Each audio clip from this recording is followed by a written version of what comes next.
Sobre la vida de Abraham. El mensaje de esta mañana está basado en el pasaje que tuvimos como lectura devocional, Génesis 19, del 30 al 38, y lo hemos titulado La peligrosa resaca de la depravación. Oremos. Padre, gracias por la oportunidad de usar este lugar para traer tu palabra. En tus manos nos ponemos, Señor. Estamos reconociendo nuestra incapacidad humana y suplicando que tu Espíritu Santo hable por medio nuestro. En el nombre de Jesús. Amén. Bueno, la depravación ha sido parte de nuestra condición humana desde Adán y de Eva. Después que aquella primera pareja decide violar la única regla de Dios, entró el pecado, con el pecado la muerte, con el pecado las consecuencias de la desobediencia. El pecado no tardó mucho en hundirse hasta sus profundidades más oscuras.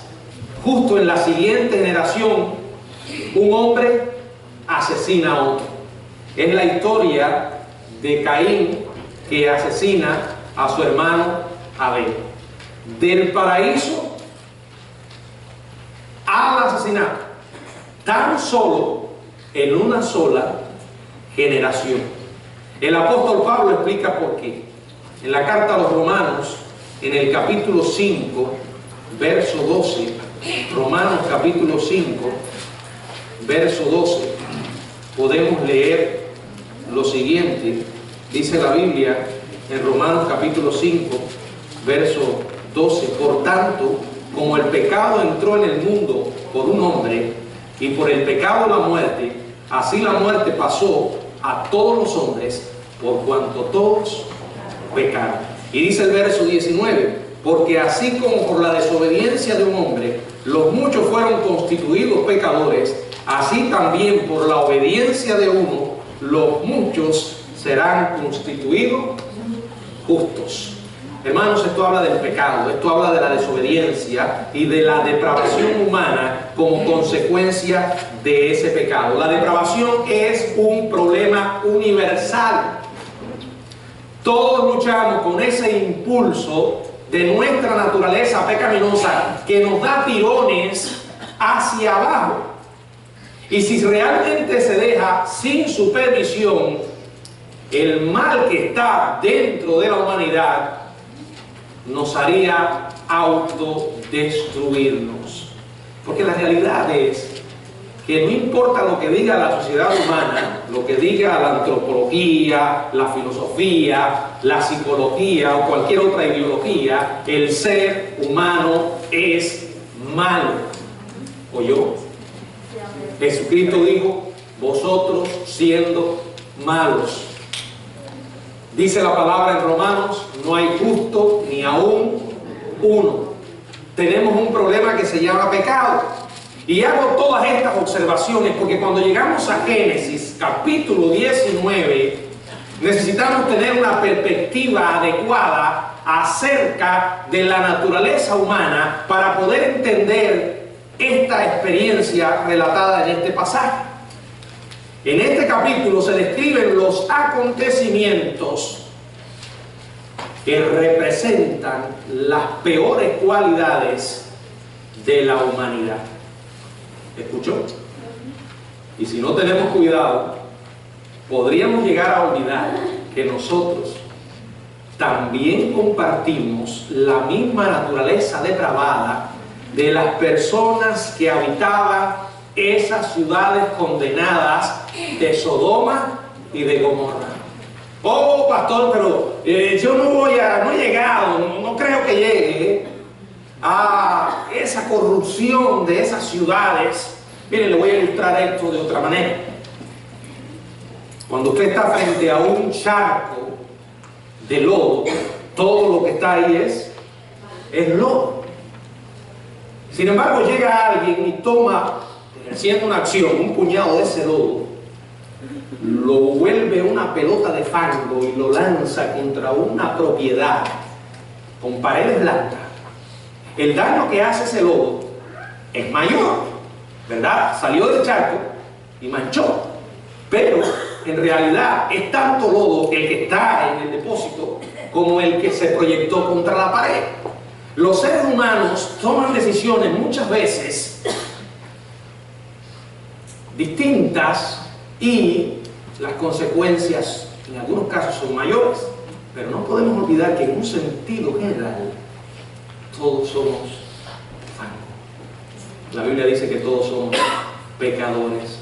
Estas dos ciudades de Sodoma y Gomorra habían llegado a ser icónicas, eran ciudades casi míticas, y eran conocidas como las ciudades de pecado. Y si nosotros no tenemos cuidado, podríamos olvidar, repito, que compartimos la misma naturaleza depravada de la gente de esas ciudades condenadas. Dios conservó estos relatos para ayudarnos a examinarnos a nosotros mismos. Como dice la Biblia en Romanos capítulo 15, Romanos 15, verso 4, donde leemos lo siguiente: porque las cosas que se escribieron antes para nuestra enseñanza se escribieron a fin de que por la paciencia y la consolación de las Escrituras tengamos esperanza. Este registro está en la Biblia para que nosotros podamos aprender de lo que sucedió con esas ciudades y que nosotros saquemos nuestras propias conclusiones en cuanto a la obediencia. Ahora, ubicándonos en la historia y en lo que hemos estado predicando hasta aquí, ustedes recordarán que Lot y su familia fue prácticamente arrastrado de su cama y empujado a las afueras de la ciudad. ¿Se acuerdan? Se le instruyó a este hombre que escapara por su vida, que huyera a la montaña. Y temiendo él cuán incómodo podía ser su nueva experiencia, suplicó en Génesis capítulo 19, versos 19 y 20, dice: he aquí, ahora he hallado vuestro siervo gracia en vuestros ojos, y habéis engrandecido vuestra misericordia que habéis hecho conmigo, dándome la vida, mas yo no podré escapar al monte, no sea que me alcance el mal y muera. He aquí ahora esta ciudad está cerca para huir allá, la cual es pequeña.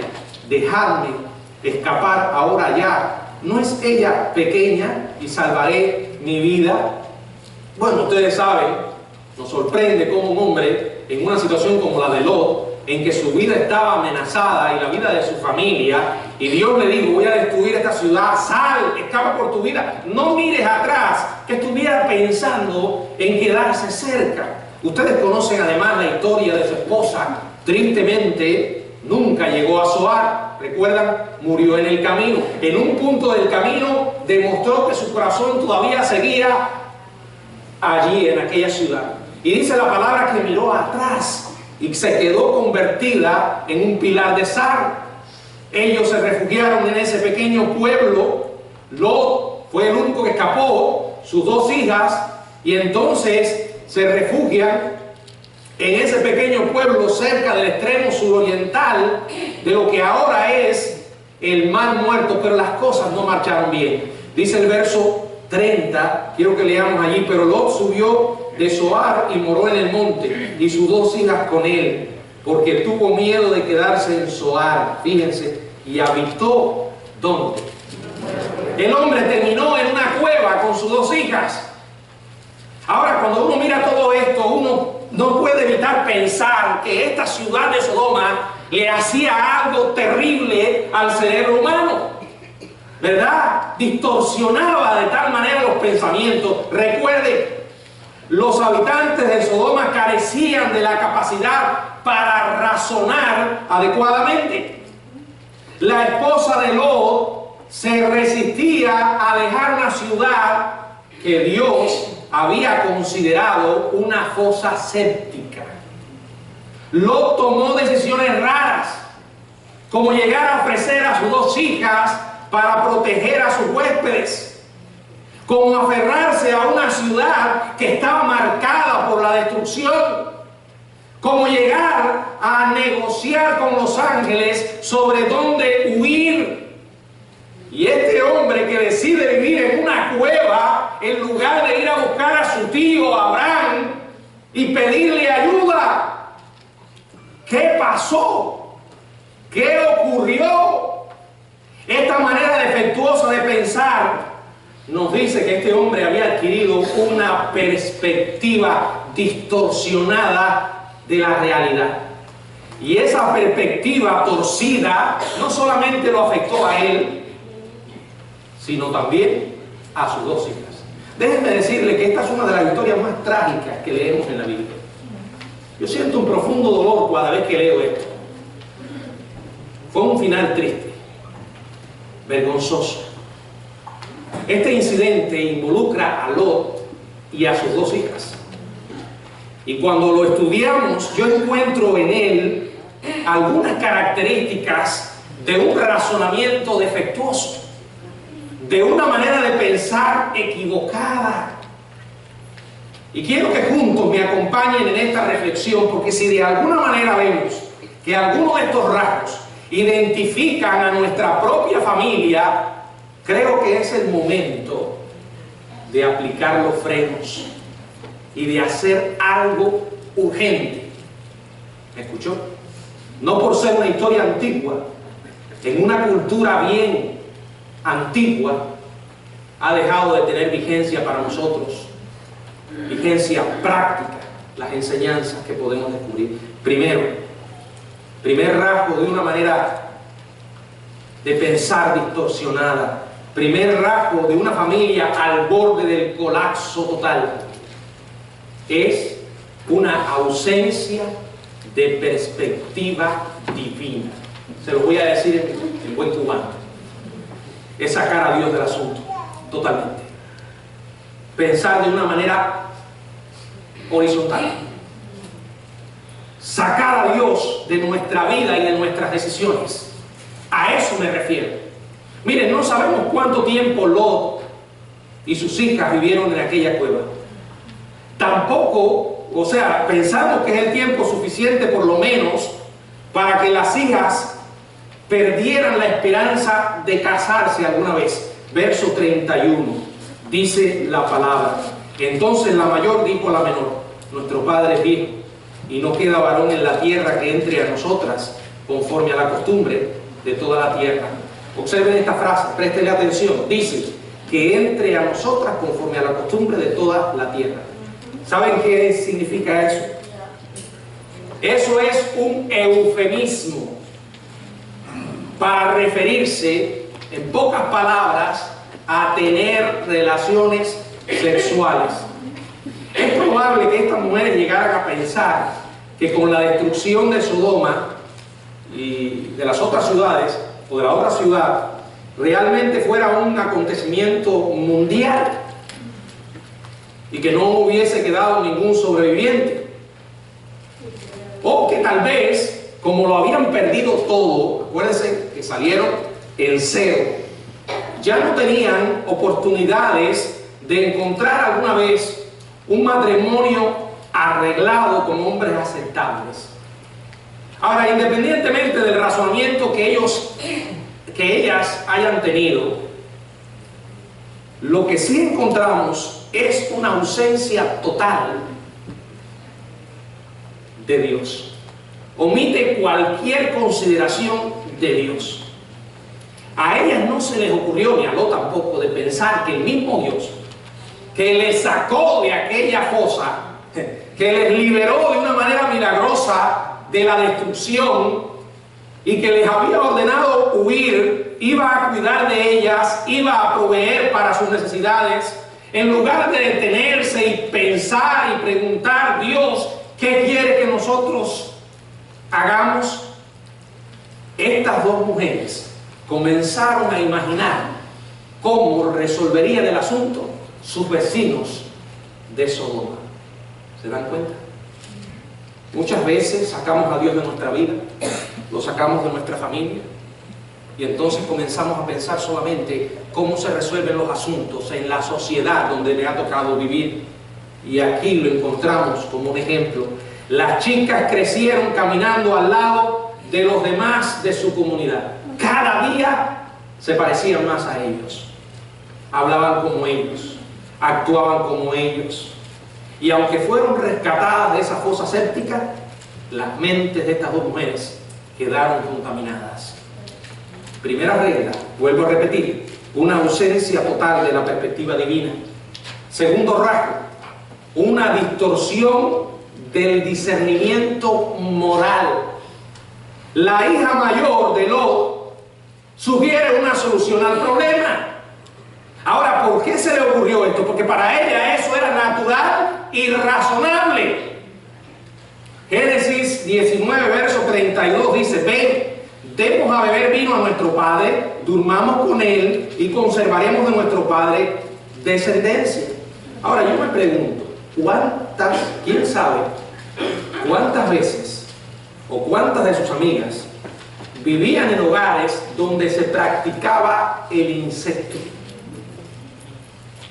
¿Qué tan frecuentemente habían escuchado de sus amigas las experiencias sexuales que habían tenido con otros miembros de la familia?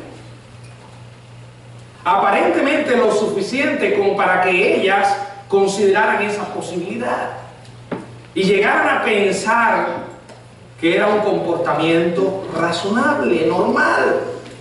Fíjense que la hija menor no tuvo ninguna objeción. Aquí yo no veo nada de vacilación. Las dos eran partidarias de recibir lo que querían de un hombre, empleando la seducción y el alcohol, e implementaron su estrategia de una manera tan despreocupada como si estuvieran planificando un viaje, ¿verdad?, a la ciudad. Primero, una ausencia total de la perspectiva divina.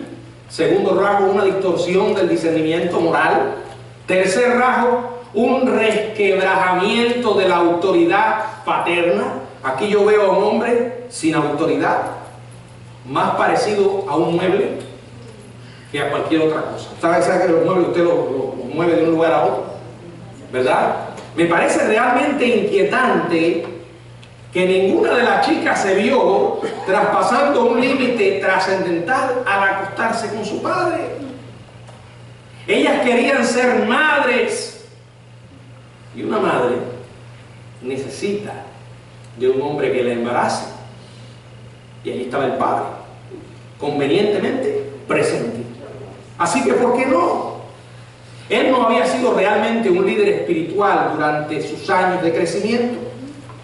Tenían un padre que había hecho lo mejor posible para ser aceptado por sus vecinos de Sodoma. Así que en la mente de estas hijas, nada distinguía a Lot de cualquier otro hombre. Desde este momento en adelante, veo a un Lot pasivo. Y a juzgar por la forma en que sus hijas lo movieron, lo manipularon, como dije al principio, antes, bien podría haber sido un mueble. Miren el verso 33. Y dieron de beber vino a su padre aquella noche, y entró la mayor y durmió con su padre. Mas él no sintió cuando se acostó ella, ni cuando se levantó. El día siguiente dijo la mayor a la menor: he aquí yo dormí la noche pasada con mi padre, démosle a beber vino también esta noche, y entra y duerme con él, para que conservemos de nuestro padre descendencia. Rasgo número 4, acumulación de insensibilidad inmoral.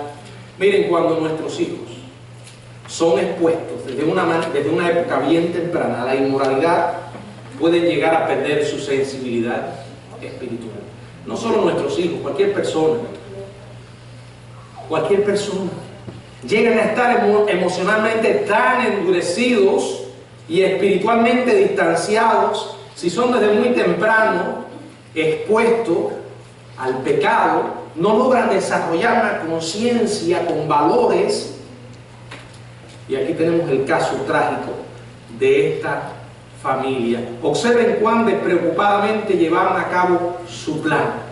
Dice el verso 35: y dieron de beber vino a su padre también aquella noche, y se levantó la menor y durmió con él. Pero él no echó de ver cuando se acostó ella, ni cuando se levantó. ¡Qué tragedia! Allá en Sodoma, muchas personas podrían haber calificado a Lot como un hombre de éxito, ¿verdad? La medida humana del éxito es muy diferente a la medida divina.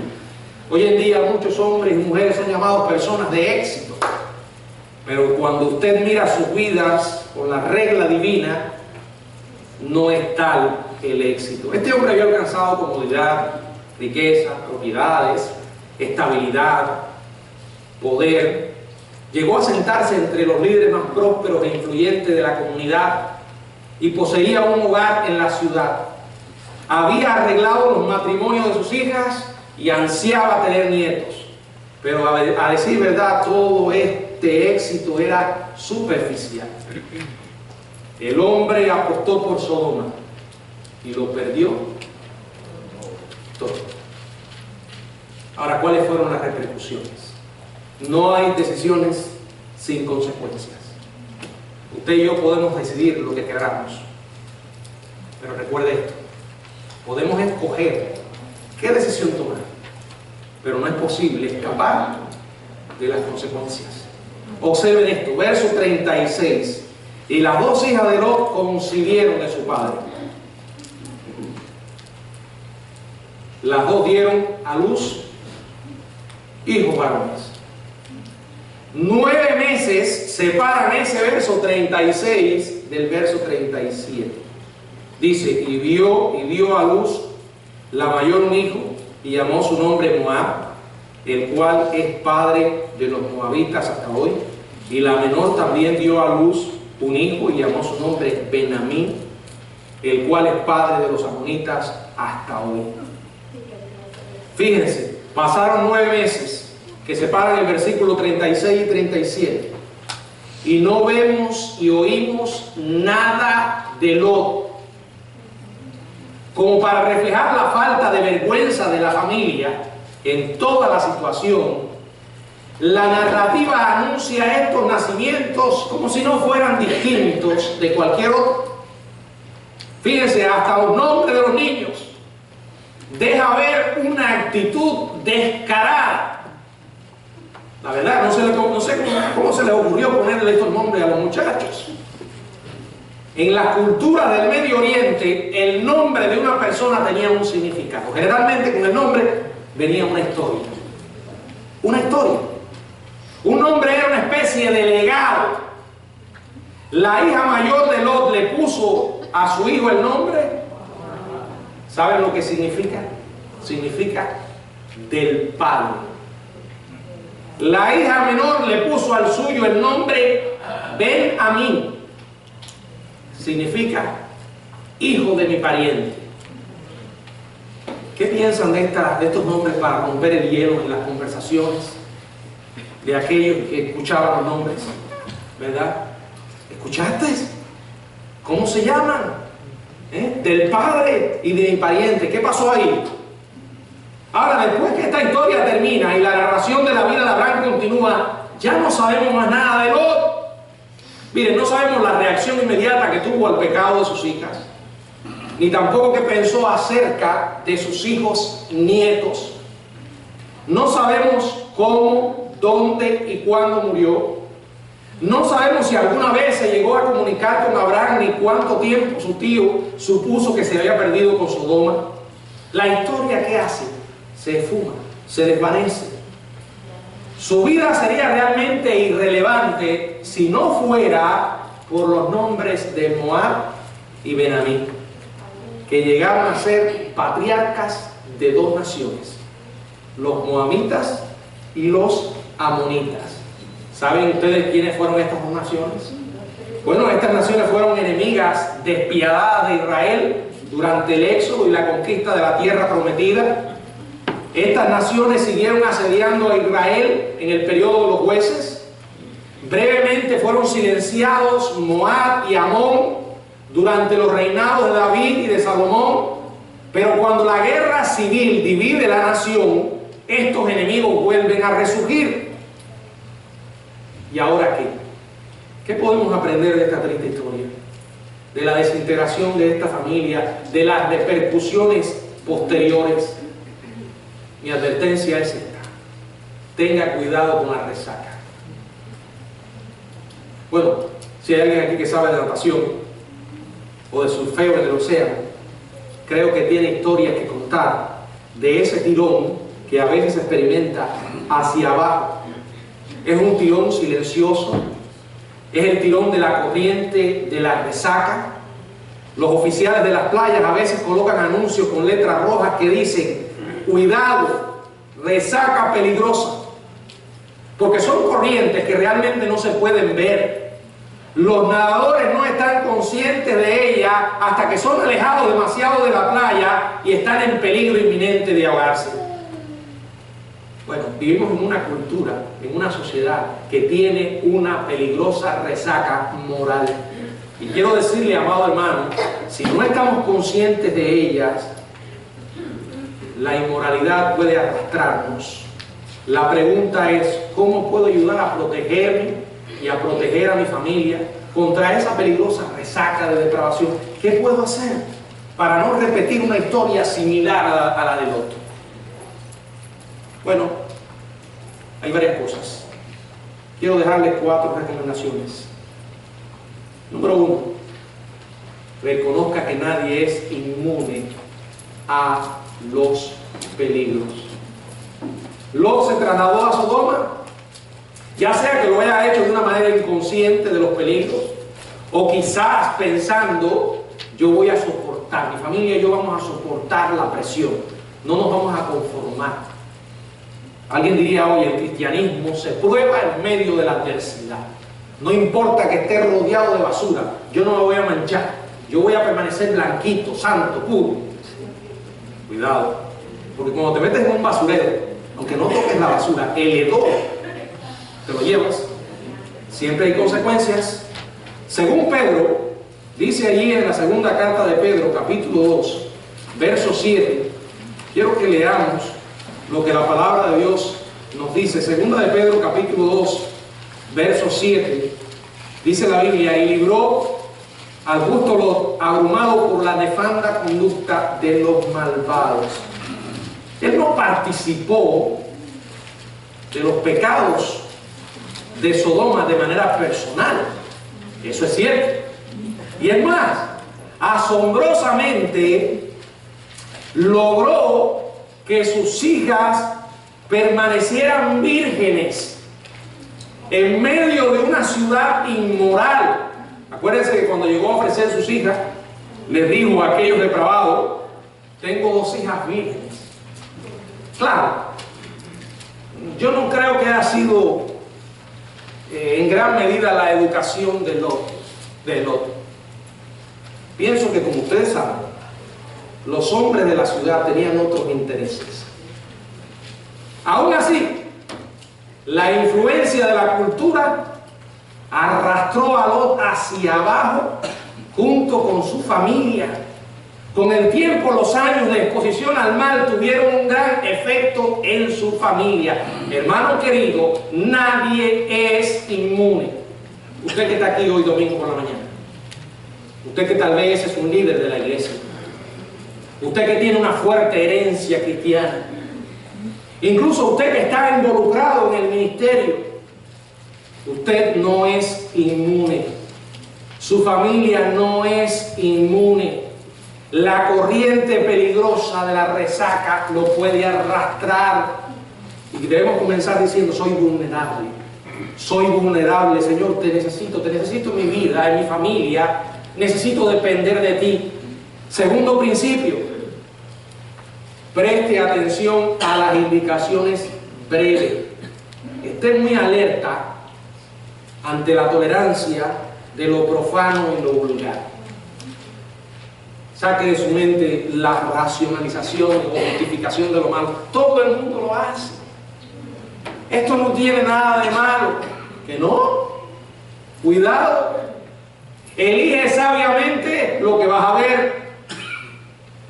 Fórmate el hábito de preguntarte: ¿voy a ser una mejor persona si participo de esto? ¿Esto va a beneficiar mi vida espiritual y la vida de mi familia? ¿O hará que yo le reste importancia a las cosas sagradas? No pase tiempo con gente que profana lo que es bueno y que se burla de lo que es justo. Tercero, declare y modele su estándar reiteradamente. Miren, Lot podía podría haber evitado involucrarse en ese estilo de vida pecaminoso de Sodoma, pero imprudentemente plantó a su familia justo en medio de ese ambiente. Declare su estándar y luego viva de acuerdo a él.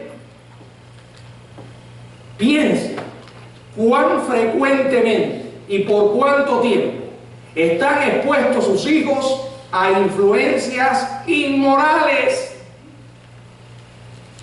Debido a que ellos lo aman y admiran a usted, crea eso. Su ejemplo pesa mucho. Discuta sus valores, modele sus valores, anime a sus hijos a hacer lo mismo, sea proactivo.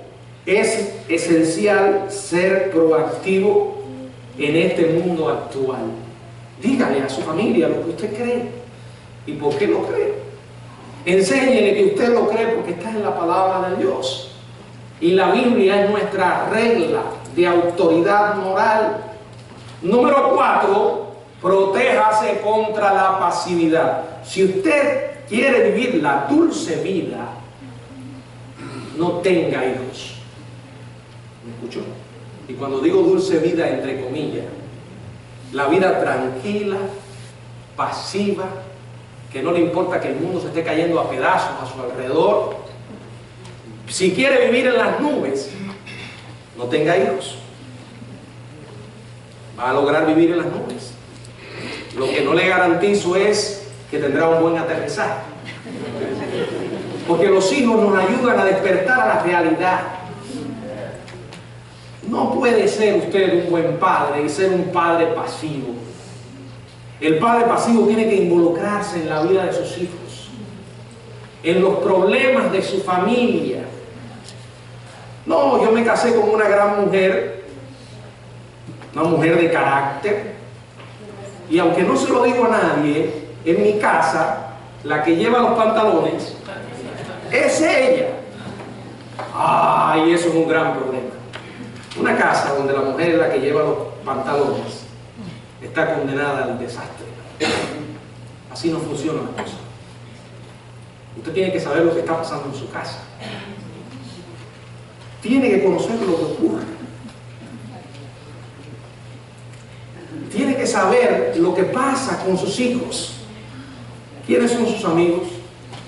¿Cuáles son sus relaciones? No, pastor, yo no necesito eso. Ah, no, ¿y por qué? Porque yo confío en mis hijos. Yo no. No, pastor. No, yo no confío en mis hijos. ¿Por qué? Porque no confío en mí. Y si no confío en mí, ¿cómo voy a confiar en mis hijos? No quiere decir esto. Cuando digo que no confío en mí, me refiero a la naturaleza que tenemos. No es que sea malo confiar en el hombre. Dice la palabra, es mejor confiar en Jehová. Pero el problema es que usted no puede alejarse del mundo. Uno necesita saber lo que está ocurriendo y protéjase contra la pasividad. Algunos dicen, no. Yo mis hijos los traje al mundo y por eso voy a la iglesia bautista. Para que ahora la iglesia me los críe o me los eduque. Miren lo que les voy a decir y escuche esto. La iglesia no puede resucitar a lo que el hogar le ha dado muerte. ¿Me escuchó? La iglesia no hace milagros, el que hace milagros es el Señor. Pero en este sentido, Él le dio la responsabilidad a la familia. Uno tiene que tomar decisiones. A veces hay que ser duro, aunque nos duela. Pero recuerde, hay cosas que usted no puede negociar. No es que usted se va a convertir en un verdugo.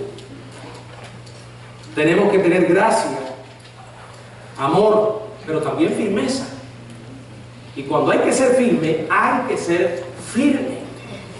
Uno de los problemas de Lot, como vemos, era su pasividad. Si realmente era un hombre justo, como dice la Biblia, debía vivir conforme a eso. Si la mujer no se quería ir de allí, podía haber tenido una conversación parecida a esta y decirle, fulana, recoge los bultos que nos vamos de aquí. Pero mira, no seas. Si tú no sales, me llevo las hijas y te quedas tú sola. De aquí hay que irse. ahora, antes que sea demasiado tarde. Bueno, ustedes saben cómo terminó la historia. Una historia muy triste, dolorosa. Es una advertencia. Cada día se hace más difícil vivir la vida cristiana en estos tiempos que nosotros estamos viviendo.